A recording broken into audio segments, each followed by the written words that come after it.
Magandang araw po sa inyong lahat and welcome back to my channel. Medyo maiiba po tayo ngayong episode na to.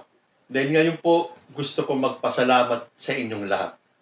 Lalo na sa ating mga subscribers, sa ating mga viewers na nagbibigay ng panahon na panoorin ang aking munting channel. At doon po sa mga nakasubaybay mula nung nag-umpisa po ang usapang Tito Manny hanggang ngayon kung saan tayo po ay nakarating sa isang milestone. Malamang alam nyo naman na ang usapang Tito Manny po ay umabot na ng 100,000 subscribers. Nangyari po ito about a week ago. Nung suddenly, nagising na lang ako, 100,000 na pala tayo. Hindi naging madali. It took me a little over 2 years para marating itong milestone na to. Although, hindi naman po talaga ako umaasa. Kasi ang para sa akin, during that time na nag-umpisa ako, naghahanap na ako ng platform kung saan I can express myself. Kung saan maipagtatanggol ko ang aking idolong si President Bongbong Marcos at ang Marcos family. Dahil nga po, nung time na yon, mag-uumpisa pa lang po yung filing ng COC sa pagka-presidente, vice-presidente, pero ang dami na po ng mga paninira na maririnig natin from all camps, from all over the place. Nagbabatuhan na kagad ng putik, naglalabasan ng baho, ng babatikos, ng babalahura, at kung ano-ano pa. Sabi ko, parang gusto kong i-voice out naman in my own small way kung paano ko maipagtatanggol si Bongbong Marcos. Dahil mulat sa pulpo, ako ay isang loyalista. Mula pa nung panahon ni Apo Lakay. So, nung nanonood ako ng mga YouTube, may nakikita na ako mga vloggers na mga pro-BBM, sabi ko sa sarili ko, why not hindi ko subukan? Hindi importante sa akin kung kikita ako or kung dadami ang subscribers ko, basta may manood lang sa akin at magtiyagang pakinggan kung ano yung aking sasabihin, kung ano ang gusto kong ibahagi. Tama na po sa akin yun. Kasi at my age, senior na po kasi ko. Hindi na po ako umaasa. Ang importante talaga sa akin ay magkaroon ako ng space kung saan pwede kong sabihin kung ano ang nasa loobin ko. So I started to put up this channel.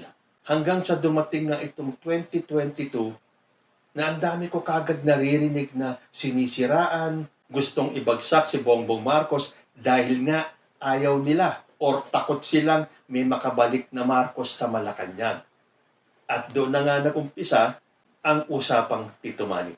I remember, nung nag-uumpisa pa lang ako, siguro a few weeks after I started, meron na akong 33 subscribers. Nakatanggap ako ng isang comment mula sa isang Lenny supporter. Pinagtawanan niya ako, sabi pa niya, wala namang nakikinig sa'yo eh. 33 lang naman ang subscribers mo. Pero imbis na mawalan ako ng gana, I took it as a challenge. Ipagpapatuloy ko ito kay may manood o wala. Kasi ang sarap sa pakiramdam na ma-express ko yung sarili ko at alam ko nasa tama ako. Well, para po sa akin. Kasi lahat naman tayong vloggers eh. Kahit na sino ang sinusuportahan nyo, para sa inyo, tama yung sinusuportahan nyo. So, ganun din ako. Para sa akin, tama na ipagtanggol ko si Bongbong Marcos tulad ng iba. Tama para sa kanila na ipagtanggol si Leni Robredo, si Manny Pacquiao, si Isko Moreno, sila Ping Lacson at lahat ng presidentiables. So sana kung nakikinig yung nag-comment sa akin na 33 lang naman ang subscribers mo, kawawa ka naman. Umabot na po kami ng 100,000. At salamat sa comment mo, hindi ako pinanghinaan ng loob. Dahil wala nga akong pakialam eh. At alam ko naman at my age, hindi ako exempted sa mga bashers.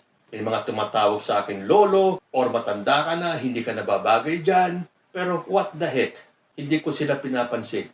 Kasi sinasabihan ako ng bayaran, magkano daw ang binayad sa akin ni Lisa Marcos, magkano daw natatanggap ko buwan-buwan.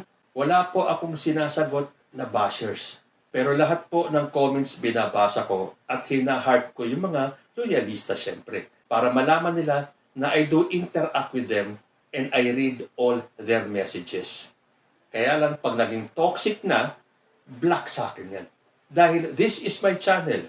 Hindi ko pababayaan ang kung sino lang na balahurain ako sa sarili kong channel. Okay lang sa akin ang mga negative comments Yung ipagtanggol nyo, yung mga idolo ninyo, yung mga kandidato ninyo, kung sino man na sinusuportahan nyo, hindi ko po yan dinidelete. Dahil yung mga viewers and subscribers, sila po ang sumasagot dun sa mga nagpapadala sa akin ng mga hate comments or bashing, lalo na dun sa nagsasabing, bayaran ako. Meron pa nga akong challenge dati.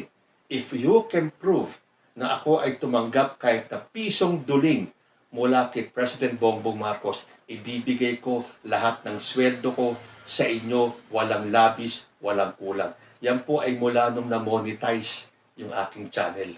Hindi naman po kalakihan ang kinikita ng isang small-time vlogger na tulad ko.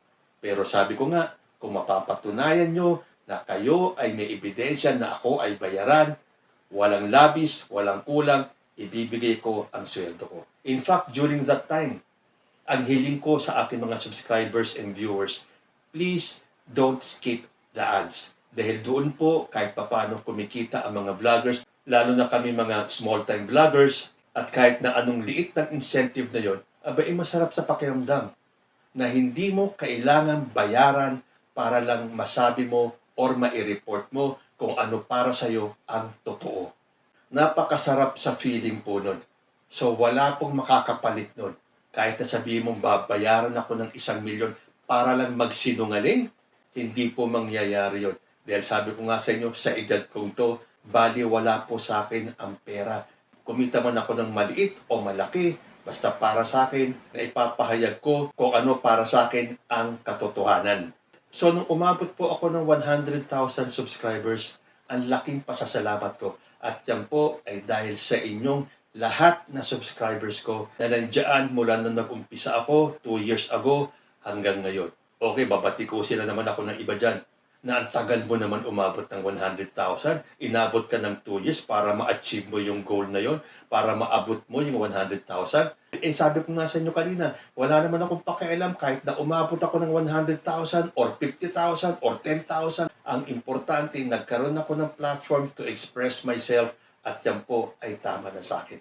At ako po ay nagpapasalamat sa inyo lahat at kayo ay nandyan. At dahil sa inyo, umabot po ako ng milestone na to ng 100,000.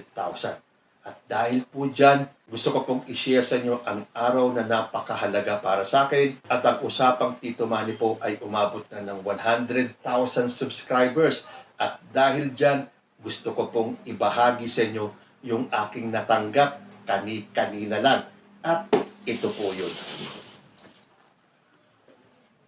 Yung pong play button na pinadala ng YouTube sa akin dahil umabot na po tayo ng 100,000 subscribers. Gusto ko pong buksan ito para sabay-sabay nating makita yung reward na ibinigay ng YouTube dahil nga sa 100,000 subscribers. Hindi ko po pwedeng solohin ito dahil kung hindi dahil sa inyo, hindi po natin makakamit ito. Hindi po mapapantayan ng kahit na magkanong halaga itong sarap ng pakiramdam na tayo ay umabot at nakatanggap nito. Kaya bubuksan po natin. Kanina ko pa gustong buksan ito kaya lang sabi ko, hindi po pwede. Dapat kasama ko kayo sa pagbukas nitong napaka-importanting play button na to.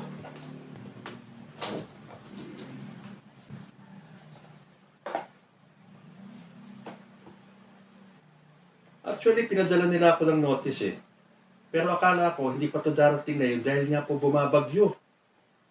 Nagulat na ako, may tumawag sa akin kanina, Sir, UPS po ito, nandito na po yung padala ng YouTube sa inyo. Nagulat ako, expected ko bukas pa to.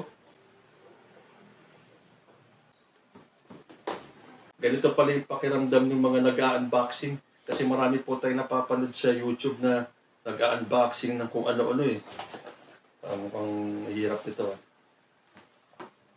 Ayan. Nabuksan din sa wakas.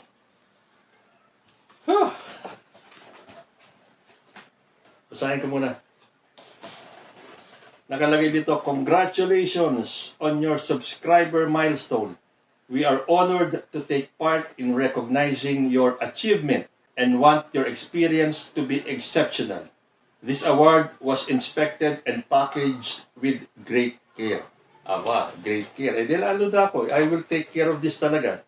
Muna Ito, meron pa siyang black na ganito.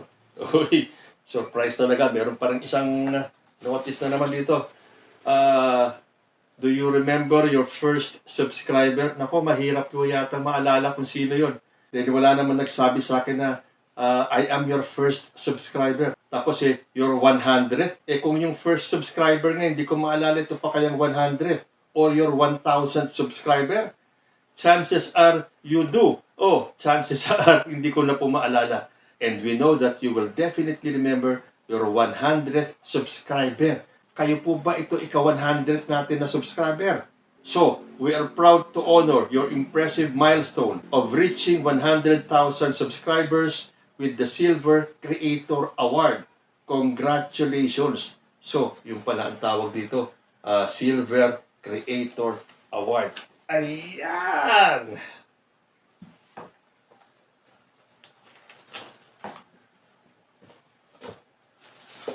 Ay, ito na po. Although sinabi sa akin na mas maliit daw itong bagong batch ng mga play button. Hindi ko alam kung anong dahilan. Siguro para maging mas sleek or hindi masyadong bulky. Kasi nakikita po natin malalaki at mahahaba yung mga play button ng mga vloggers natin. Ito na po siya. At ang nakalagay dito, presented to Usapang Tito Manny for passing 100,000 subscribers. Maraming salamat po sa inyong lahat. Hindi ko po aabutin itong napakahalagang milestone, kundi po dahil sa inyong lahat na subscribers ko. So doon po sa mga viewers ko na hindi pa nakaka-subscribe, subscribe na rin kayo. Again, from the bottom of my heart, maraming salamat po sa inyong lahat. Huwag po kayo mag-alala. Hindi po ako magpapalit ng aking sinusuportahan. I will forever be a Marcos loyalist, defender, and BBM vlogger forever. So sa kaibuturan po ng aking puso, maraming salamat po sa inyong lahat. Agyaman ak unay kada kayo amin. Diyos ti Agnina.